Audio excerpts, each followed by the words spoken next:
Making the headlines tonight. Prime Minister Hun Sen instructs Ministry of Economy and Ministry of Health to examine the possibility of lifting the obligation of wearing masks in public spaces. Prime Minister Hun Sen urges citizens to get their third dose of COVID-19 vaccine to further strengthen the immune system of the local community. Australians lined up the streets this morning at the crack of dawn to watch thousands of past and present military personnel march in the Anzac Day parade. The Australian Embassy here in Cambodia also had a dawn service. Formula One's champion Max Verstappen wins the sprinter pole position of the Grand Prix. And Rio de Janeiro's world-famous parade, known as Rio Carnival, kicked off with a 2-year absence due to COVID-19. This is the Daily Roundup on EAC News Channel. A very good evening to you. I'm Anthony Ellis. Prime Minister Hun Sen has instructed the Ministers of Economic and Ministry of Health to examine the possibility of lifting the obligation to wear a mask in public places in order to aid people's livelihoods and ease the cost of buying masks. EAC News reporter Deccan Nin has the story. While speaking at the handover ceremony of 1,056,000 doses of COVID-19 AstraZeneca vaccines from Italy at the Peace Palace on Monday morning, Prime Minister Hun Sen said that mandatory mask wearing has affected the lives of Cambodians in different ways, including by increasing daily costs since people have to spend extra finances on buying masks. He called on health technicians to look into not only physical health issues, but also economic, social, and psychological issues that may have stemmed from having to wear a mask all the time. The Prime Minister stressed that he wants the decision of whether to wear a mask or not in public to be the citizens' right to decide.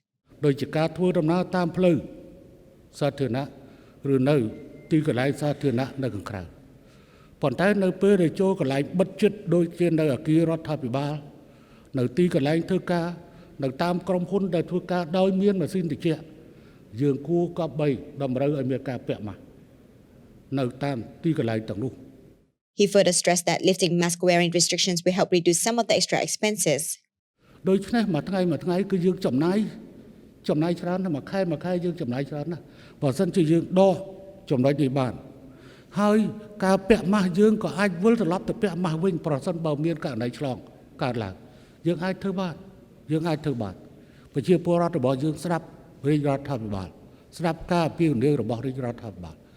He further added that in order to promote the effective removal of the mask-wearing mandate, all citizens are urged to get vaccinated with at least 3 doses to ensure stronger immunity against COVID-19. And in this regard, he announced the national campaign for third-dose vaccinations. The Prime Minister said that after the Khmer New Year, there have been no more than 20 cases of COVID-19 found in Cambodia. And saying this, he thinks that it is possible now to lift mandatory mask-wearing restrictions. Cambodia has thus far recorded a total of more than 136,000 cases of COVID-19, of which more than 132,000 recovered and more than 3,000 people died. Deccan Nin, EAC News. Prime Minister Hun Sen has urged all citizens to get the third dose of COVID-19 vaccine to further strengthen the collective immune system of the local community. He said that Cambodia currently has more than 10 million doses of vaccines left in stock, which can be given to all citizens in the country. EAC News reporter Dashana Guchin has the details. Speaking at the Peace Palace in Phnom Penh during the handover ceremony of over 1 million AstraZeneca vaccines arriving from Italy on Monday morning, Prime Minister Hun Sen said that citizens must receive a minimum of at least 3 doses of the COVID-19 vaccine in order to strengthen immunity against the virus and to make it safer and more feasible to lift mask-wearing restrictions.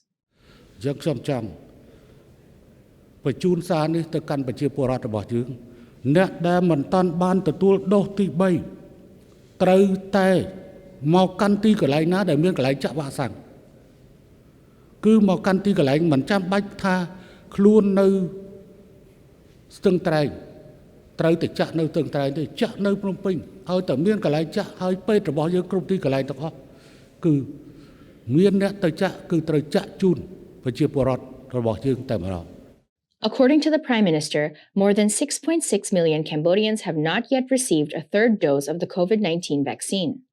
On Sunday, 24th April, Prime Minister Hun Sen sent a special voice message in which he ordered the Ministry of Health and all relevant departments to launch a third dose vaccination campaign for people who are most at risk and also encouraged all citizens to participate in this campaign.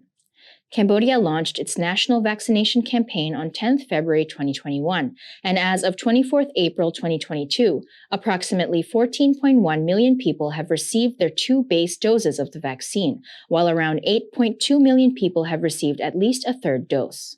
Darshana Gochan, EAC News. On Monday morning, over 1 million doses of AstraZeneca vaccine has been sent by Italy officially arrived the Kingdom of Cambodia. The handover ceremony for the vaccines took place at the Peace Palace in Phnom Penh under the presidency of the Prime Minister Hun Sen and the Italian ambassador to Cambodia. EAC News reporter Paul Kong has more.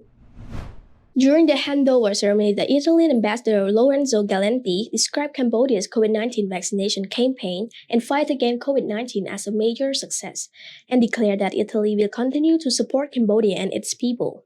In turn, Prime Minister Hun Sen thanked the government and people of Italy for providing Cambodia with this support.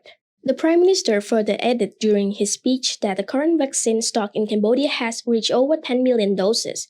So he urged all Cambodians to go and get vaccinated with at least 3 doses of the vaccine to ensure better protection from the virus. Since COVID-19 began to spread in Cambodia, the royal government has prioritized vaccination considering it is the first and the best strategy to fight against COVID-19.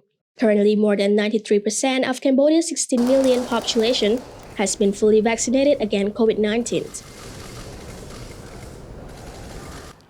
Even as most people in Cambodia have now received their 2 basic doses of COVID-19 vaccine, the royal government continues to urge citizens to get their 3rd and 4th doses in order to strengthen the local herd immunity. Sripokong, EAC News, Peace Palace, Phnom Penh. Prime Minister Hun Sen met with representatives of 3 investment companies on Monday morning and told the Chinese business community that the Cambodia welcomes all investors, adding investing in Cambodia is guaranteed to protect and provide convenience to all businesses. EAC News reporter Decca Nin has further details. Representatives of 3 investment companies led by Chinese tycoon Cheng Ji met with the Prime Minister Hun Sen at the Peace Palace on Monday morning to inform the Prime Minister about the business activities of the 3 companies that intend to invest in Cambodia. The 3 representatives are from China Investment, Isser Company, and Corn Company. Also wish to ask more about the investment opportunities in the kingdom. During the meeting, Prime Minister Hun Sen told the company representatives that the investment climate in Cambodia has greatly improved due to the 5 main factors: peace, laws that facilitate investment, a one-stop shop system to facilitate investors, the lack of a ban on the use of foreign currency to pay salaries to staff, and the fact that Cambodia has a large workforce. The 3 visiting companies, China Investment, Easter Company, and Corn Company, are in the mining, infrastructure, real estate, construction, transportation, and security sectors. Prime Minister Hun Sen instructed the representatives to consult the Council for the Development of Cambodia to gain more details on best investment destinations in Cambodia. Dekanin, EAC News. Prime Minister Hun Sen has expressed his commitment to working with all relevant partners, especially with China, to achieve and complete eradication of malaria in Cambodia. The kingdom has not recorded any deaths of malaria since 2018. EAC News reporter Darshana Gochan has more details. Addressing the 50th anniversary of artemisinin and the International Cooperation Forum to build a community of common health for mankind on Monday, 25th April, Prime Minister Hun Sen announced his support for all activities being implemented, as well as all cooperation being made to build a community of common health, especially in regard to the eradication of malaria through the use of artemisinin. He added that Cambodia in the Greater Mekong sub-region had more than 170,000 cases of malaria and nearly 1,000 deaths in the 1980s. Moving forward 40 years, in 2021, the number of malaria cases dropped to 3,959, and no deaths have been recorded in the last 4 years since 2018, even over the difficult course of the COVID-19 pandemic. The Prime Minister continued that Cambodia's success in malaria was due to the implementation of the National Malaria Eradication Strategy 2011 to 2025, formed by the royal government, which includes the 4 strategic goals of earlier diagnosis and treatment, providing treatment by proper use of artemisinin so as to avoid artemisinin resistance, prevention of malaria transmission through the use of mosquito nets, and the promotion of health education through the involvement of stakeholders, especially members of the public. ប្រសិទ្ធភាពនៃការអនុវត្តយុទ្ធសាស្ត្រជាតិ គឺការផ្សារភ្ជាប់ដោយភាពទន់ភ្លន់និងបត់បែនតាមយុទ្ធសាស្ត្រសកលនិងតំបន់ព្រមទាំងរៀនសូត្រដកស្រង់បទពិសោធន៍ពីគ្នាទៅវិញទៅមក He further announced that Cambodia will continue to strengthen cooperation with all stakeholders, especially the People's Republic of China, through the Belt and Road Initiative, the Mekong-Lancang Cooperation, and China's South-South Cooperation Assistance Fund in order to fully eradicate malaria. Finally, Prime Minister Hun Sen called on all stakeholders to strengthen cooperation based on trust, people-centered partnerships, and multilateralism in order to achieve the global vision of malaria-free by 2025. Darshana Gaushan, EAC News. Cambodia's reported 12 new COVID-19 cases, none of which are imported. There have been 24 patient recoveries and no new deaths. The Kingdom has now recorded 15,787 cases of Omicron, 1,362 imported and 14,425 community cases. Cambodia's COVID-19 case tally now climbs up to 136,228 and the death toll stands at 3,056. The number of patients treated successfully since the pandemic reached Cambodia is 132,945 and the tally of imported cases climbed up to 21,219. Healthcare workers are now currently treated a total of 150 patients.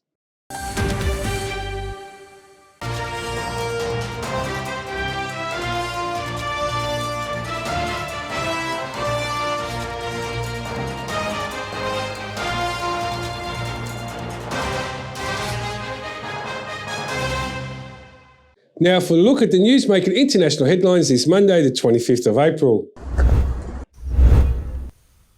Vehicles were left burnt out and fuel pooled on the ground in Nigeria's Imo State on Sunday, following an overnight explosion at an illegal oil refining depot. The State Commissioner for Petroleum Resources, Goodluck Opaya, said that more than 100 people were killed in the explosion, remarking that they were burnt beyond recognition. The Commissioner for Environment of Imo State, Cyril Duru, said mass burials would be necessary to stop any outbreak of disease, adding that it was not possible to identify the dead due to the condition of the bodies after the blast. The Nigerian Red Cross Society was on the scene on Sunday to assess the extent of the damage. The explosion had destroyed a section of the Abezi Forest, which straddles the border of Ohaji Egbema local government area of Imo State with Rivers State. Nigerian President Muhammadu Buhari said in a statement that he would intensify the clampdown on illegal refineries after what he described as a catastrophe and national disaster. Unemployment and poverty in the oil-producing Niger Delta have made illegal crude refining an attractive business, albeit with deadly consequences. Crude oil is tapped from a web of pipelines owned by major oil companies and refined into products in makeshift tanks. Government officials estimate that Nigeria, Africa's biggest oil producer and exporter, loses an average of 200,000 barrels of oil per day, more than 10% of production, to illegal tapping or vandalizing of pipelines.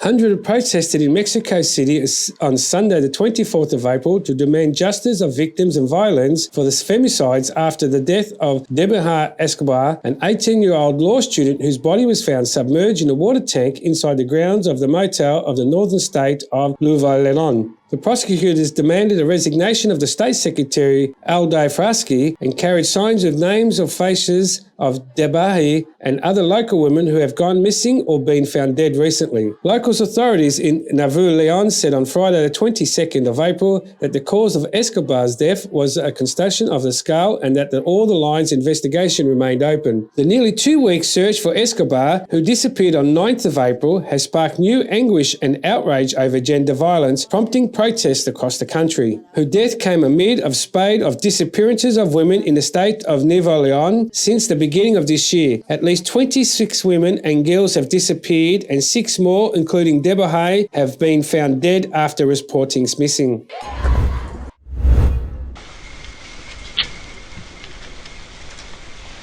Con này tầm khoảng 60 tí. Nó đi từ cửa hàng vào. One of the world's largest cave system lies within the misty hill of Vietnam's central Quang Binh province. Phong Nha Ke Bang National Park is a UNESCO World Heritage Site, and tour guide Ngoc Ang is very familiar with the jungle and especially the trees that grow there. The 36-year-old used to be a logger who used to illegally chop down the valuable trees to sell as a timber. But as extreme rainfall and flood increasingly devastated his community, Ang read up on the ongoing climate and natural crisis and turned instead to tourism and conservation. Now he is one of 250 former loggers trained by an adventure tourism company to lead mostly foreign tourists through jungle and cave. According to Global Forest Watch, Vietnam lost about 3 million hectares of tree cover between 2001 and 2020, a 20% decrease since 20 years ago, driven primarily by the commodity sector. A government crackdown on illegal logging since 2007 has helped slow down the rate of deforestation, and the country has joined a recent global pledge to end deforestation by 2030. Ngoc Anh joined the company Ozalis Adventure Tours in 2015, just 2 years after one of the world's largest caves opened to the public. He learned to speak English through daily interaction with foreign tourists. There are now around 250 former illegal loggers who work in tourism. Always accompanied by a park ranger, Ngoc Anh and other tour guides help patrol the trail to keep poachers away, remove animal trap, and clean up trash. He says he is happy to see more animals in the forest compared to a decade ago, when logging was in full swing. The guides now earn less than half of what they earned in the logging days, but hope to earn more as tourism and travel gradually resume.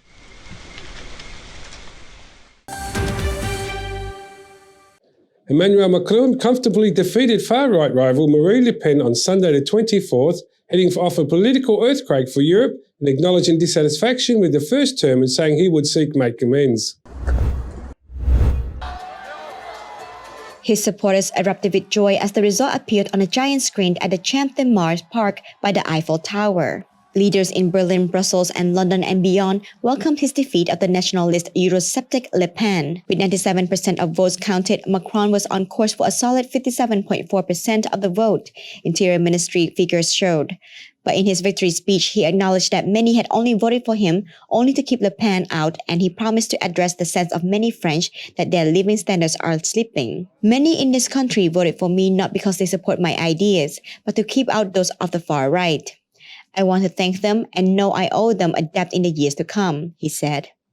No one in France will be left by the wayside, he said in a message that had already been spread by senior ministers during their rounds on French TV stations. 2 years of disruption by the pandemic and surging energy prices, exacerbated by the Ukraine war, catapulted economic issues to the fore of the campaign. The rising cost of the living has become an increasing strain for the poorest in the country. He needs to be closer to the people and to listen to them, digital sales worker Virginie, 51, said at the Macron rally, adding he needed to overcome a reputation for arrogance and soften a leadership style Macron himself called Jupiterian. Le Pen, who at one stage of the campaign had trailed Macron by just a few points in opinion polls, quickly admitted defeat, but she vowed to keep up the fight with parliamentary elections in June.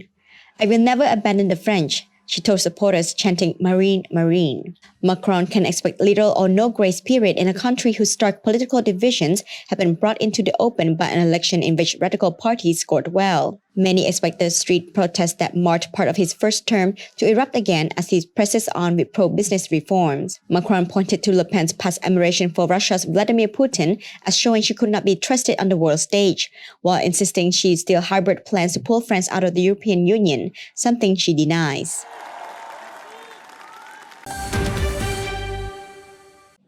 Former US President Donald Trump said it was unacceptable that the Russian President Vladimir Putin was using the Trump called the N-word, the word nuclear, so often.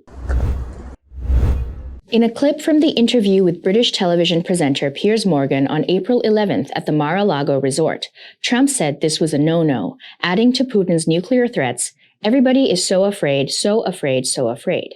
And as they're afraid, he uses it more and more. That's why he's doing the kind of things he's doing right now." Answering the question of what he would do if he was in Biden's shoes, Trump said he would verbally threaten Putin with the U.S.'s military power. So what would you do right now in Ukraine if you were the president? Putin uses the N-word. I call it the N-word. He uses the N-word, the nuclear word, all the time. That's a no-no. You're not supposed to do that. He uses it on a daily basis. And everybody's so afraid, so afraid, so afraid. And as they're afraid, he uses it more and more. That's why he's doing the kind of things he's doing. He's doing them because he thinks nobody's going to ever attack us because they're all stupid and they're afraid to talk about it. I totally agree with you. Okay? So what would you do and about instead of, excuse me, it's a little complicated. I'm sorry. Instead of, kowtowing, instead of Biden saying, oh, he's got nuclear weapons. He keeps saying he's got we have better weapons that we have the greatest submarine power in history. So what would you say and do? I would say we have far more than you do, far more powerful than you, and you can't use that word ever again. You cannot use the nuclear word ever again. And if you do, we're going to have problems. During the military buildup preceding the invasion of Ukraine, Trump praised Putin as a genius. Once the attack had commenced, he condemned it as appalling. Trump has previously addressed his past praise, saying he was correct that Putin was smart because he was outfoxing world leaders and NATO. During his time in office, Trump dogged criticisms that he was too friendly toward Moscow. The U.S. intelligence community found that Russia interfered in the 2016 presidential election to boost his chances of winning the White House. Special counsel Robert Mueller's report determined Trump's campaign had numerous contacts with Russian officials, but that there was not enough evidence to establish a criminal conspiracy. Australians lined streets of capital cities this morning at the crack of dawn, Monday the 25th of April, to watch thousands of past and present military personnel march in Anzac Day Parade. The Australian Embassy here in Cambodia also held a dawn service after the COVID-19 pandemic curtailed commemorations in the past 2 years. Anzac Day originally commemorated a bloody battle on the Gallipoli Peninsula in Turkey during World War I. On April 25, 1915, thousands of troops from the Australian and New Zealand Army Corps Anzac were among a larger life force that landed on the narrow beaches of the Gallipoli Peninsula in an ill-fated campaign that would claim more than 130,000 lives. Today, Anzac Day honors all Australian and New Zealand troops from all conflicts. Services and march will held on all over Australia and New Zealand, with services also held around the world. The Australian Embassy held a special service this morning, with all guests receiving a poppy. Former Force Commander of the United Nations Transitional Authority in Cambodia, Lieutenant General John Murray Sanderson, gave an Anzac Day addressing with memories of his command post here in Cambodia, and a torture tribute from the Ambassador of Turkey, Ms. Aide Onlu, delegate from other embassy led with and expert laid poppies. There were local Australian and New Zealand experts were in attendance. Overall, it was a lovely tribute to the Anzac soldiers. The ceremony commemorates the 107th anniversary of the day when thousands of soldiers struggled ashore on a narrow beach in Gallipoli during an ill-fated military campaign that claimed more than 130,000 lives.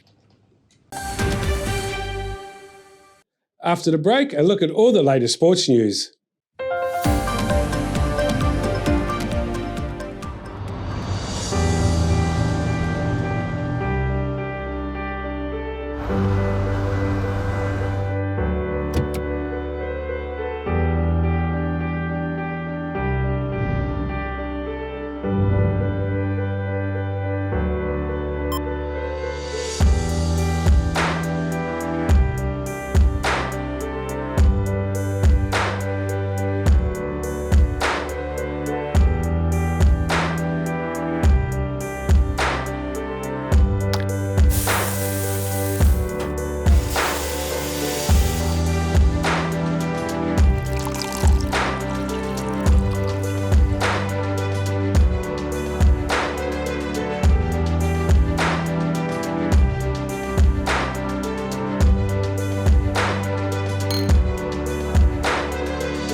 If it's happening and you need to know about it, you'll get it all right here.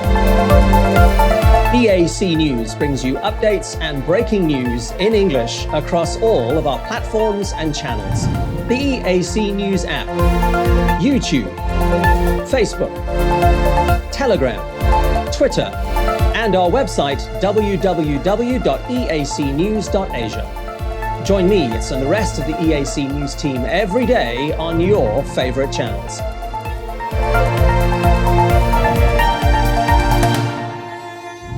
EAC News, Cambodia made clear.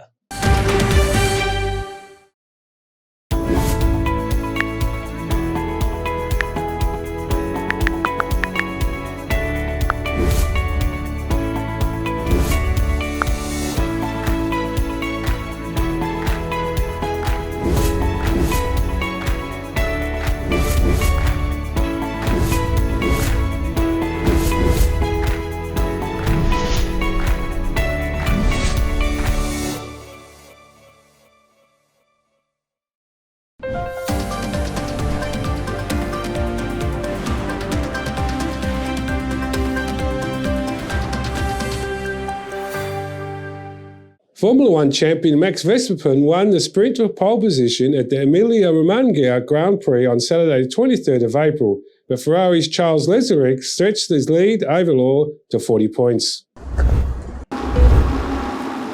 The Dutch driver had already secured an official pole for the record books in a wet Friday qualifying for the sprint by Saturday's result made the concrete as well as bagging him 8 points. Leclerc had seized the lead at the start and held it through the initial safety car period before Verstappen made up for his poor getaway and passed the Monster whose tyres were fading fast with a late move around the outside. Ferrari's Carlos Sainz moved to the second in the championship standings after a race the 10th place to 4th, behind Red Bull's Sergio Perez in a 100k race over 21 laps in Imola. Verstappen, who retired in the first two races of the season, is now 45 points behind Leclerc. The first sprint of the season saw points awarded to the top 8 rather than the podium places, and it was the case last year. McLaren's Lando Norris and Daniel Ricciardo finished 5th and 6th with Valtteri Bottas 7th. For Alfa Romeo's Kevin Magnussen banked in the final point as Haas started in 4th place. Champions Mercedes had an afternoon to forget, with George Russell finishing 11th and losing 2nd place in the standings, while 7th place world champion Lewis Hamilton was 14th, 1 place lower than where he started. Meneghus's Haas team made Mick Schumacher ensure that the start in the 10th place with the chance of securing first points. The safety car was brought out on lap 2 when Alfa Romeo's Chinese rookie Chen Yuzhu and Alfa Tauri's Percy Carsley got in a tangle. Zhu crashed out and will start last on Sunday, while Gasly ended up 17th ahead of Williams pair and Alex Albon and Nicholas Lafferty. Kyle Ropavina clinched victory over the Croatian rally on Sunday the 24th of April as Finn overturned Ott Tanaka's late lead.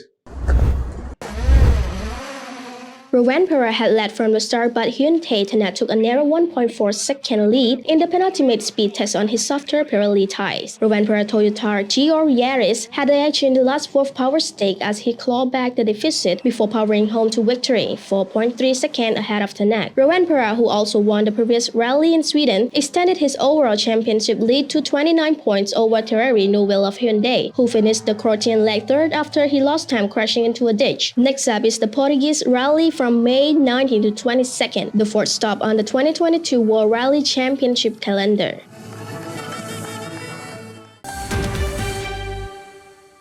Now let's have a look at the weather and what you can expect for tomorrow.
And finally, Rio de Janeiro world-famous Samba School parade kicked off on Wednesday after being postponed due to COVID-19 pandemic, attracting flocks of people and much-awaited event. The parade, also known as Rio Carnival, is actually an annual samba dancing competition in Brazil. The parade competition is one of the top attractions of the annual celebrations that sweep the city every year, and each samba school is made up of a regiment of dancers, drummers and divas.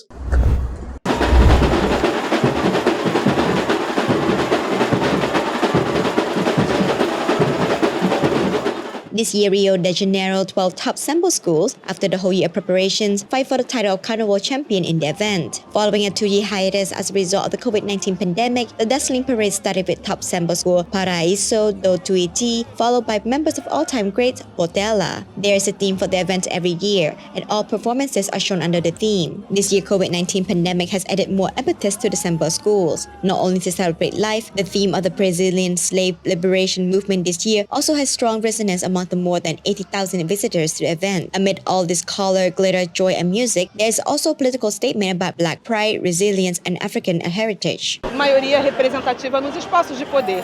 We are a numerical majority, but a minority in all sectors of society.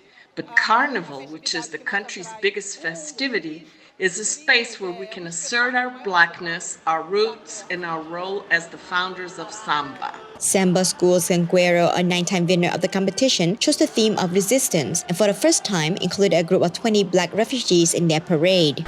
Me uno a la resistencia. I'm here joining the resistance and the fight of Black people because I represent the struggles of Brazil and Venezuela. Long live Brazil, and especially my Venezuela. Participants say they believe the event can bring back vitality to the city and people amid the shadow of the pandemic. So resuming this carnival is to bring oxygen in these troubling times here and everywhere and regain the force we need to go on through art and culture. Due to the pandemic, the parades on city streets this year have been cancelled, with performances resumed every evening at the Sambodrome, the exhibition place for the Samba Schools parades during Carnival in Brazil. The event will last till April 30th this year.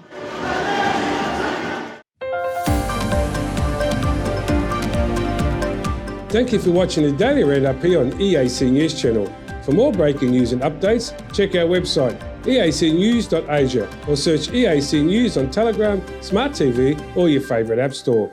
More from the EAC News team tomorrow night at 8 p.m. We'll see you then.